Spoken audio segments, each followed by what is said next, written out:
Arsenal versus Leeds is now one of those most anticipated games that you can think of. Why? We all know why.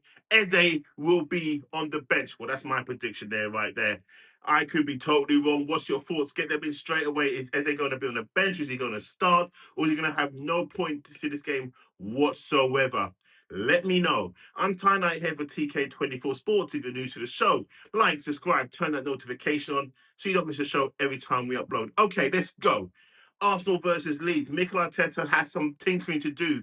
No doubt, from the game against last week with Manchester United at Old Trafford, I think maybe Ben White's going to come out, Julian Timber's going to come in, Martinelli's going to come out, Trottard's going to come in, Calafiore comes out, and Miles Lewis-Skelly comes in. But, what happens with Eze? Bench, in the stands, or is he going to start? That'll be a good one. You need to let me know on that one straight away as well. Mikel Arteta has got some tinkering to do when it comes to the actual formation of the team. Is it going to be 4-3-3 or 4-2-3-1? How is he going to make sure that Martin Odegaard stops scooping the ball and rather starts passing the ball on the ground? Passing it with conviction, passing it with a actual ferocity in it to set Arsenal off and be on the front foot. Martin Odegaard's got so much on his shoulders right now. Now Eze's coming in, you're thinking, okay, he's there to help the team. No, he's here to push Martin Odegaard, but he's also here to help the team. Martin Odegaard has to start delivering now. Now's the time he has to start delivering.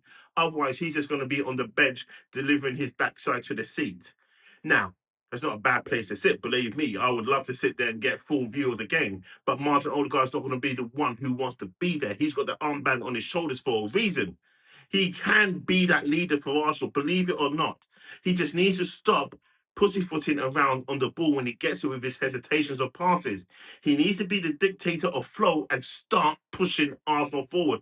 Start getting Arsenal much further forward up the pitch with conviction. If the pass is not on for Saka, he needs to take the shot. If the pass is not on for Victor Gyökeres, he needs to take the shot. If the pass is not on for Martinelli, if he's going to play, that is for as an example, he needs to take the shot. And that is what I want to see from Martin Odegaard. Because believe me, if Eze started this game, he would do exactly that. If the pass wasn't on, he would take the shot. But Eze is going to be more or less deployed on the left-hand side, which is where Arsenal's weakness is.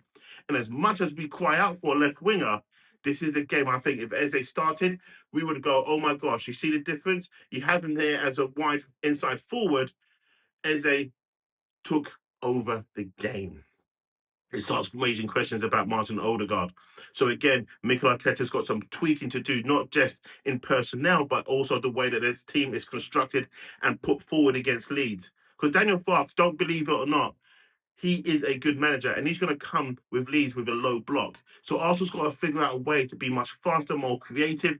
And that, again, is down to Martin Odegaard. But what about Martin Zubimendi as being the quarterback for the team? He needs to come up with something. He needs to show just how good he is and what he can do for Arsenal going forward, not just for this game, but the game at Anfield, the game at the City Ground when we're going to go and play Nottingham Forest. What about when we go to Newcastle St James's Park? What about when we go to the Tottenham Hotspur Stadium? All these games, Martin Odegaard, Martin Zubimendi, Declan Rice, Victor Gyökeres, now Eze, now Martinelli, now Trossard, now Saka, they all have to step up and be counted for and make Arsenal start winning, not by this one, by two, by from corners, by set pieces, but open play goals. That is what we want to see as fans. That's what we pay to see as fans. And this is what Mikel Arteta needs to start doing, is start making Arsenal valuing again.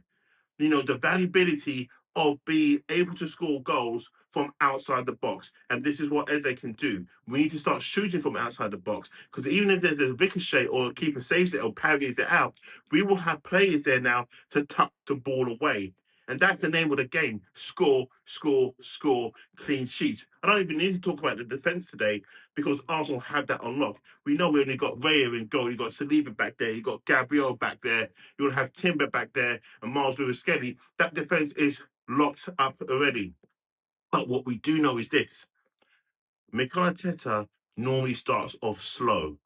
He normally starts the game off slow. And we can't have that against Leeds. We need to be there action packed because Leeds versus Everton. Leeds were very quick on there. They were very quick against Everton. They were going, going, going, going. Well, Arsenal will have that respect tomorrow. They will have that respect from Leeds, and Leeds may sit back. But we say they may sit back. Leeds may do the reverse and actually just take the game to Arsenal. Because if you take the game to Arsenal, that sometimes leaves Mikel Arteta and his team surprised. But what needs to happen from minute one, if we get the kickoff, is just go straight for Leeds, just go straight for the jugular and get a quick goal in the first 10 minutes. That is what I want to see tomorrow at 5:30 at the Emirates. But what's your thoughts anyway? What's your thoughts on how this game is going to go? What's your thoughts on what the personnel needs to be and who's going to start the starting 11? How should a game flow in terms of tactics? Are we worried about set pieces? Do we need to practice more on set pieces? And as I say before, on set pieces, Eze's now in. When he starting the game, Declan Rice needs to be coming off the set pieces from corners and free kicks and literally just get himself in the box because he's a 6 foot plus guy and he will cause devastation in the box with a Gabriel Saliba. He will do that. So having that extra man in the box who's got height and power, my gosh, with as a set piece, it could be the big difference here. It really can. It can change Arsenal altogether. But what's your thoughts? Let me know in the comments below. I'm Ty Knight for TK24 Sports.